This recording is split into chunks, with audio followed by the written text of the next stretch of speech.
உலக நாடுகள் எவருக்கும் அஞ்சாதவர் போன்று தன்னை பிரபல்யப்படுத்தி வருகின்றார் ரஷ்ய ஜனாதிபதி புட்டின். அணுவாயுதம் எனும் கருப்பொருளை கையில் எடுத்துக்கொண்டு பல நாடுகளை அச்சுறுத்தி வருபவரும் இந்த புட்டின் தான். ரஷ்ய ஜனாதிபதி புட்டின் உக்ரைனை ஆக்கிரமிப்பதற்காக மேற்கொண்டு வரும் இராணுவ நடவடிக்கை ஒரு இமாலய சாதனையாக அமையும் என நினைப்பது இறுதியில் பகற்கனவாக மாறிவிடும் என்பதில் எள்ளளவும் சந்தேகம் கிடையாது. இந்நிலையில் உக்ரைனை ஆக்கிரமித்துள்ள ரஷ்ய படைகளை முழுமையாக விரட்டியடிப்போம் என உக்ரைன் ஜனாதிபதி செலன்ஸ்கி கூறுவதும் இயலாத காரியமாகும். ஆக மொத்தத்தில் இந்த போரில் இரு நாட்டு படைகளில் எவரும் வெல்லப்போவதில்லை என்பதுதான் யதார்த்தம். அமெரிக்காவை பொறுத்தவரை உலகத்தில் ஏதோ ஒரு மூலை முடுக்கில் தனக்கு எதிரான நாடுகளுடன் போர் நடக்க வேண்டும் என்பதையே விரும்புகின்றது அமெரிக்கா. ரஷ்யா உக்ரைன் போர் மற்றும் இஸ்ரேல் ஹமாஸ் இயக்கங்களுக்கு இடையில் நடைபெற்று வரும் போரில் அமெரிக்காவுக்கு பாரிய பங்குண்டு என்பது எவராலும் மறுக்க முடியாத உண்மையாகும்.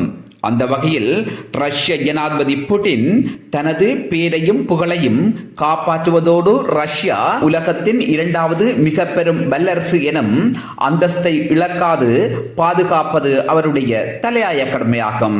காரணம் 23 ஆண்டுகளுக்கு மேலாக ரஷ்யாவை தொடர்ச்சியாக ஆட்சி புரிந்து கொண்டிருக்கும் பெருமை புட்டினுக்கு உண்டு. புட்டின் என்பவர் ஒரு சாதாரண மனிதன் அல்ல. அசைக்க முடியாத மனோதிடம் கொண்டதொருவர் மட்டுமல்லாது சிறந்த புலனாய்வாளன். அவரை எவரும் குறைத்து மதிப்பிட முடியாது என்பது ஒரு விடயம்.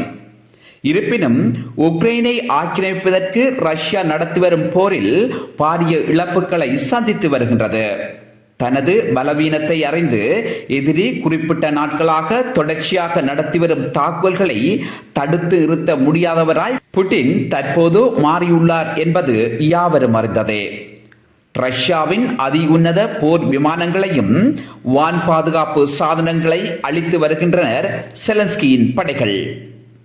இம்மாதம் 10ஆம் தேதி நேற்றைய தினம் ரஷ்ய படைகளால் ஆக்கிரமிக்கப்பட்ட கிரிமியா பிராந்தியத்தில் நிறுத்தப்பட்டுள்ள ரஷ்ய வான் பாதுகாப்பு சாதனங்களான S-400 மற்றும் S-300 வான் பாதுகாப்பு சாதனங்கள் உள்ள இடங்களை குறிவைத்து உக்ரைன் தாக்குதல் நடத்தியதாக உக்ரைன் உளவுத்துறை அறிவித்துள்ளது. கிரிமியா குடாவில் இரவோடு இரவாக தொடர் வெடிப்பு சத்தங்கள் கேட்டதாக அங்கிருந்து வரும் தகவல்கள் தெரிவிக்கின்றன. உக்ரைனால் நடத்தப்பட்ட ஏவுகணை தாக்குதலில் ரஷ்ய தயாரிப்பான S-400 வான் பாதுகாப்பு சாதனம் ஒன்று யான்கோய் அருகே அளிக்கப்பட்டுள்ளதுடன் ஷோர்னோ மோஸ்கே மற்றும் ஜெய்பெட்ரோட்ரியா பகுதிகளில் உள்ள 2 S-300 வான் பாதுகாப்பு சாதனங்களை அளித்துள்ளதாக உக்ரைன் அறிவித்துள்ளது. இந்த தாக்குதலில் மொத்தம் 3 வான் பாதுகாப்பு சாதனங்களை ரஷ்யா இழந்துள்ளது.